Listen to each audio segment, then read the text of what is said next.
Good morning students. I am Dimple from SDTP School NH9 Ring Road Sirsa. Students आपका SA1 complete हो गया है। आज हम न्यू सिलेबस स्टार्ट करेंगे। Welcome to Hindi class. Student आज का हमारा टॉपिक है, आज का हमारा विषय है हिंदी व्याकरण पार्ट नंबर 13 सर्वनाम। इसको हम क्या करेंगे, रीड करेंगे कि सर्वनाम क्या है। बच्चों आपने क्रियाकलाप के दौरान एक अनुच्छेद पढ़ा है। इसमें आपको कुछ शब्दों का बार बार प्रयोग अटपटा लगा होगा, अतः संज्ञा शब्द का बार बार प्रयोग ना हो, इसके लिए संज्ञा के स्थान पर कुछ अन्य शब्द प्रयोग किए जाते हैं, उन्हें ही सर्वनाम कहते हैं। क्या है, संज्ञा के स्थान पर कुछ अन्य शब्द प्रयोग किए जाते हैं, उनको क्या कहते हैं, सर्वनाम कहते हैं। जैसे मैं, मेरा, तुम्हारा, उसने आदि। संज्ञा के स्थान पर प्रयोग होने वाले शब्दों को क्या कहते हैं, सर्वनाम कहते हैं। सर्वनाम का प्रयोग कहाँ होता है, अपने लिए मैं, मेरा, मुझे, मैंने, हमारा, हम, स्वयं, अपना आदि। अपने के लिए हम कहाँ प्रयोग करते हैं, मैं, मेरा, तुम्हारा, ये कुछ उदाहरण दे रखे हैं। सुनने वालों के लिए, दूसरों के लिए जो हमें सुनते हैं उनके लिए तुम, तुम्हें, तुम्हारा, आप, आपने, आपको आदि। और किसी अन्य के लिए वह, वे, उसे, उसका, उन्हें, इनका, इन्होंने, उन्होंने आदि। आगे क्या है प्रश्न, सर्वनाम के कितने भेद होते हैं, सर्वनाम के 6 भेद होते हैं।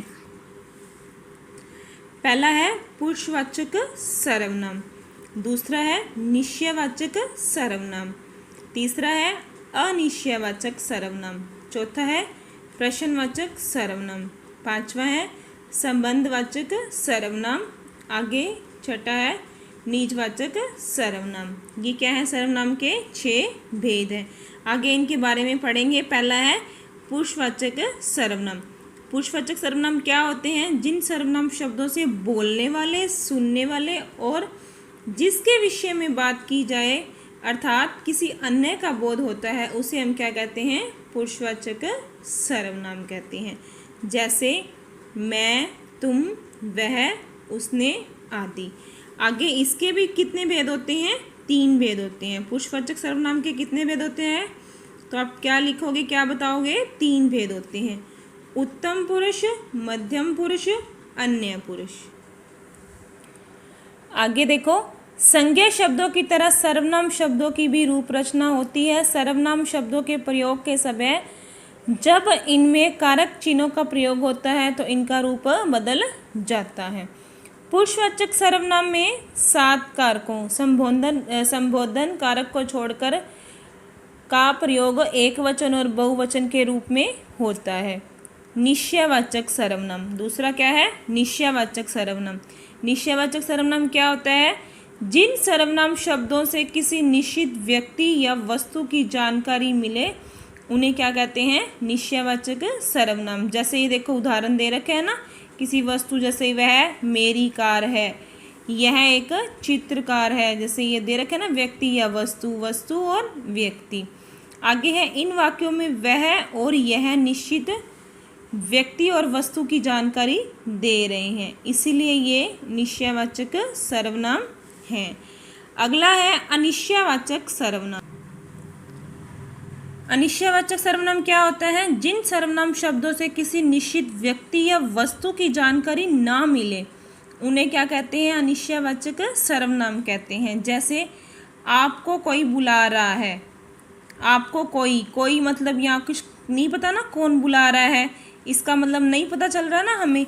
आगे पलंग के नीचे कुछ है, कुछ का मतलब यहाँ हमें तो दिखाई दे रही है, पर वो कह रहा है कि पलंग के नीचे कुछ है का मतलब हमें कुछ यहाँ किसी चीज़ का क्या नहीं पता कि पलंग के नीचे क्या चीज़ है, तो ये क्या हो गया, अनिश्चयवाचक सर्वनाम। इन वाक्यों में कोई और कुछ निश्चित व्यक्ति या वस्तु की जानकारी नहीं दे रहे हैं, अतः ये अनिश्चयवाचक सर्वनाम है। आगे है संबंधवाचक सर्वनाम। 4th पे क्या है, संबंधवाचक सर्वनाम। जिन सर्वनाम शब्दों का प्रयोग वाक्य के 2 भागों में आए संज्ञा या सर्वनाम शब्दों से संबंध स्थापित करने के लिए किया जाए उन्हें संबंधवाचक सर्वनाम कहते हैं। जैसे उतना ही खाओ जितना पच जाए, जो मेहनत करेगा वह सफल होगा। इन वाक्यों में उतना, जितना और जो, वह दो सर्वनाम के बीच संबंध दर्शा रहे हैं, अतः ये संबंधवाचक सर्वनाम है। अगला देखो है पांचवा प्रश्नवाचक सर्वनाम। ऐसे सर्वनाम शब्द जिनका प्रयोग प्रश्न पूछने के लिए किया जाता है उन्हें प्रश्नवाचक सर्वनाम कहते हैं। जैसे आपकी मुट्ठी में क्या है, यहाँ पे प्रश्न पूछा गया है ना, तो ये क्या हो गया, प्रश्नवाचक सर्वनाम। वह कौन है, यहाँ पे पूछा गया कि कौन है, प्रश्न पूछा गया, तो ये क्या आ गया, प्रश्नवाचक सर्वनाम। इन वाक्यों में क्या और कौन प्रश्न पूछने की जानकारी दे रहे हैं, अतः ये प्रश्नवाचक सर्वनाम है। अगला है लास्ट निजवाचक सर्वनाम। जो सर्वनाम शब्द कर्ता के साथ अपनापन बताने के लिए प्रयोग किए जाते हैं उन्हें निजवाचक सर्वनाम कहते हैं। जैसे एवं, खुद, स्वयं, अपने आप आदि। ओके स्टूडेंट्स, ये आपने अपनी बुक में से रीड करना है और इसको समझना है। थैंक्स।